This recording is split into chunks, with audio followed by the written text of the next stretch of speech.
So today we're going to learn how to solve quadratics if they're in vertex form, and we can't necessarily factor it. So this first one, how would you solve a quadratic equation if you can't factor it? Here's your equation, and that's not in standard form. It's not in factored form. It's in vertex form. And so it becomes very difficult to write it in standard form or in factored form. So we're going to just solve it by square rooting. So we're going to follow these steps right over here. So the first step is to substitute f of x for 0. Can somebody remind me, when I'm solving a quadratic, what am I looking for? The x-intercepts, okay? So that is why we're plugging in 0 for f of x, because on the x-axis, the y value is 0. So we're going to have 0 equals the x plus 7 squared minus 64.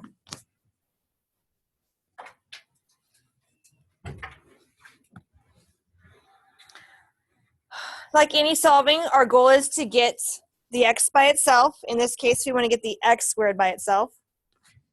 And since that whole thing is squared, we want to get that whole thing by itself, the whole parenthesis squared.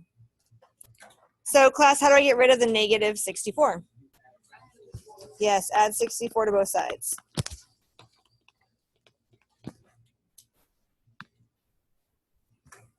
So that gives me 64 equals the x plus 7 squared. Now I have that whole thing that is squared by itself. Okay. So next step would be to find the square root. To undo a square, the inverse operation is square rooting. Okay, so that will undo it. So I square root both sides.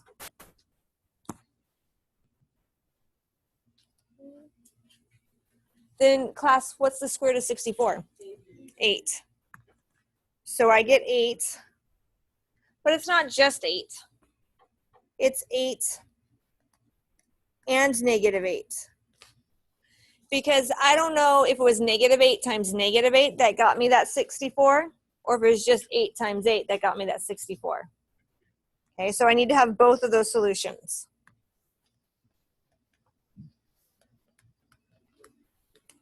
The x squared, sorry, the square root and the squared will just cancel out, and you just get left with the x plus 7 over there.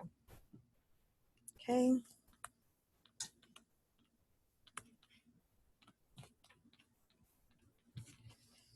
The square root of a number is a positive and a negative value.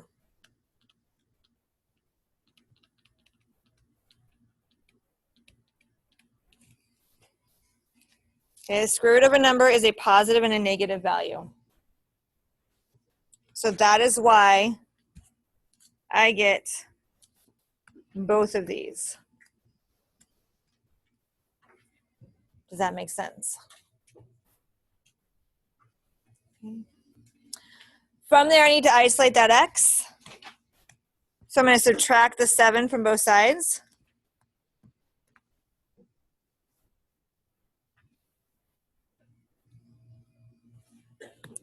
So I'm going to get x equals 8 minus 7 is 1, and negative 8 and negative 7 is negative 15. So this parabola, if I graphed it, would cross the x-axis at 1 and negative 15.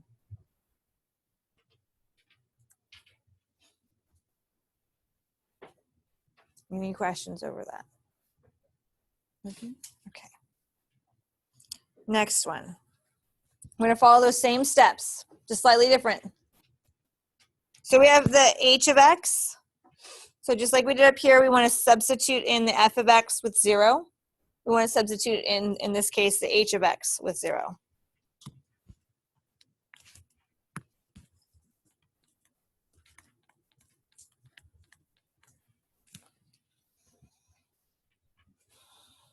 Our next step is still to isolate that x squared. So I want to get this all by itself.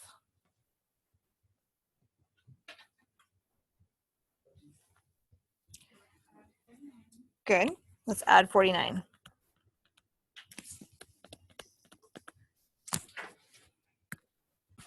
So then I have 49 equals 9x squared.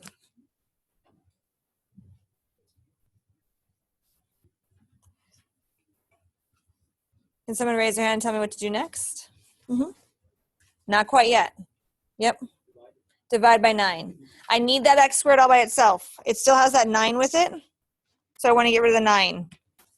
So I'm going to divide by 9 now.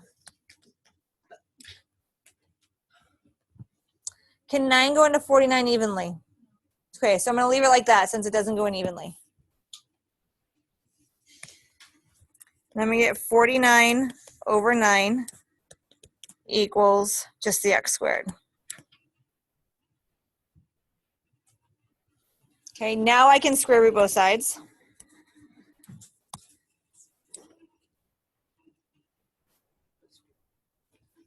Okay. And I'm going to get x equals, class, what's the square root of 49? 7. Okay, and what's the square root of 9? 3. So 7 over 3, but we also need the negative part of it. It could have also been negative 7 over 3. So my x-intercepts go through 7 over 3, which is about 2 1/3, and negative 2 1/3. Any questions over that? Okay, let's do the next one. Oh, and let's review. To find the roots, it's asking to find the roots. Remember, that just means x-intercepts.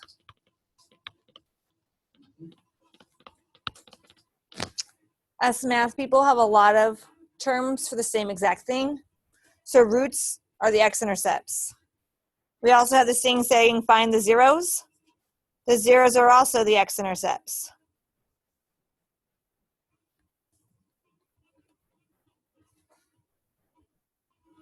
Okay, so don't be confused by all this vocabulary that I'm throwing at you. It all means the same thing.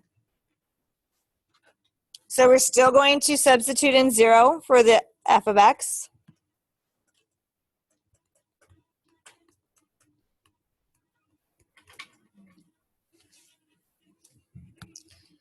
And we're still going to isolate the thing that is squared.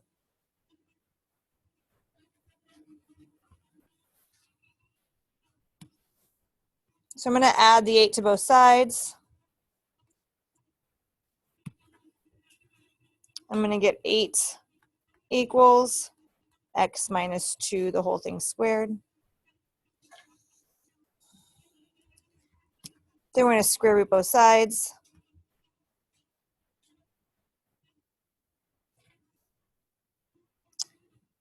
Okay.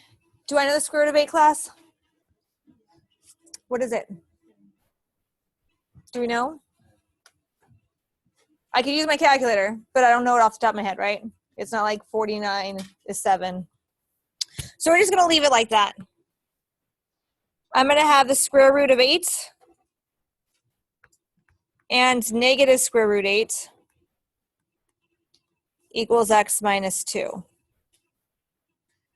Again, whenever you take the square root of something, it needs a negative and a positive value.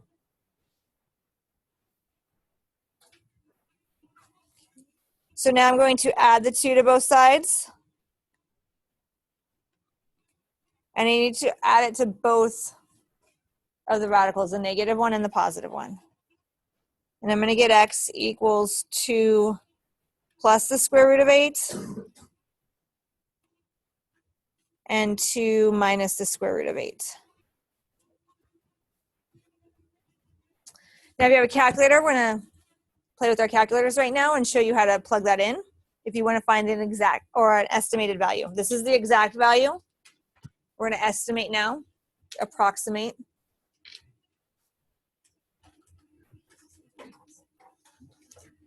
Okay, so you're going to plug in the square root of 8 first. So if you have a calculator, get it out and put in square root 8.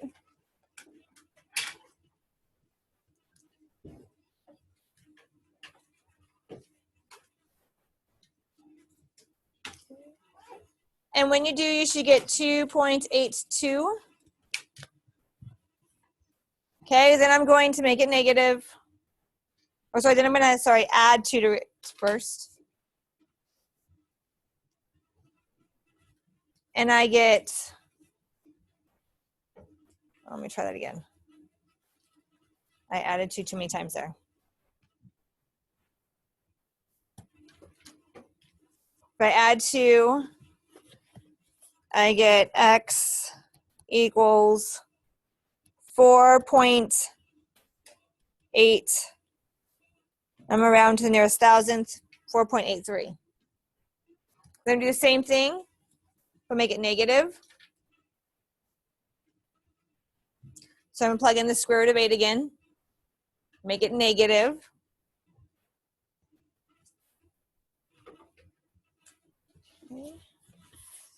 And I'm going to get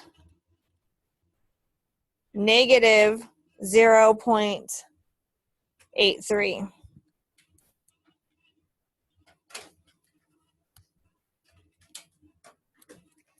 So we have an exact value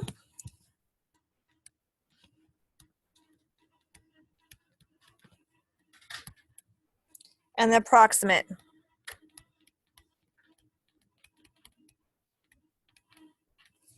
An approximate value. Yep. No, you don't put, it's not negative 8 that you're taking the square root of. Oh, okay. That's why you're getting me an error. Hold on one second.